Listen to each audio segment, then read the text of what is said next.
Panalangin para sa may sakit sa ngalan ng Ama, ng Anak, ng Espiritu Santo. Amen. Panginoon, sinabi mo, mayroon bang may sakit sa inyo? Ipatawag niya ang pari ng simbahan upang ipatong ang kanyang kamay sa kanila at pahira ng langis sa pangalan ng Panginoon. Ang panalangin may pananampalataya ay magpapagaling sa kanya at ibabangon siya sa pangalan ng Panginoon.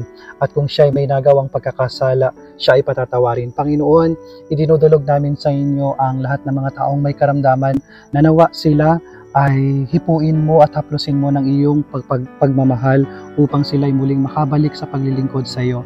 Panginoon, hinihiling namin na samahan niyo po ang mga taong may mabigat na karamdaman na nahihirapan sa kanilang sitwasyon sa buhay at palapit ng sumuko dahil sa kanilang nararamdaman. Panginoon, nawa iparamdam mo sa kanila at ipadama sa kanila na ito ay hindi parusa, bagkus ito ay pakikiisa nila sa iyong pagpapakasakit sa krus.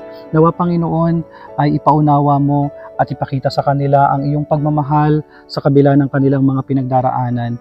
Ito ay hinihiling namin kay Kristo na aming Panginoon. Amen. Sumainyo ang Panginoon at pagpalain kayo ng makapangyarihang Diyos, Ama, Anak at Espiritu Santo.